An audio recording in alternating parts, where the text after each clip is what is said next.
Thank you so much for coming on with us. For the next 20 minutes till this hour ends, I'd like to give you the floor for your view on populism, what's happening in Congress, and where this country's going. And do you think Trump is neck and neck, ahead or behind? What does your gut instinct tell you, Congressman? Yeah, my gut, well, I think you set it up really well right there. I mean, you look at the Brexit thing right now. I'll just start with that because it just shows you that this thing is international in scope. And my book highlights 3 pillars that made the United States great, but it equally applies over across the pond. The Judeo-Christian tradition, and then the rule of law, and then the innovation of the free market system that has to be chosen. And Britain was first to the punch on all that stuff, right? I mean, they preceded us. And now Brexit, it's just interesting, the commentary.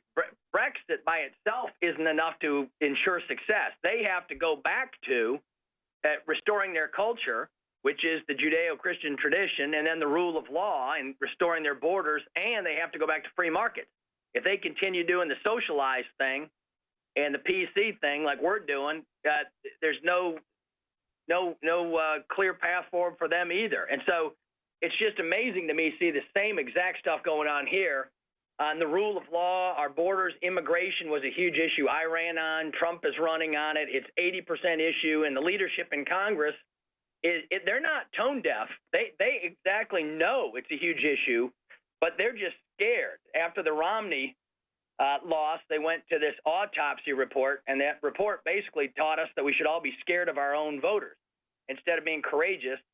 And so in the budget last year, instead of doing refugee, cutting off all the hot spots and state sponsors of terror, they didn't put that bill in. Brian Babin and I were working on that. Instead of doing that bill, they increased H-2B visas by 400%. And so there's your rule of law. In terms of the Judeo-Christian tradition, religious toleration is becoming a safe zone where you got to sign up before you can go to church, it looks like. And then on the free market system, not much in D.C. is free market at all.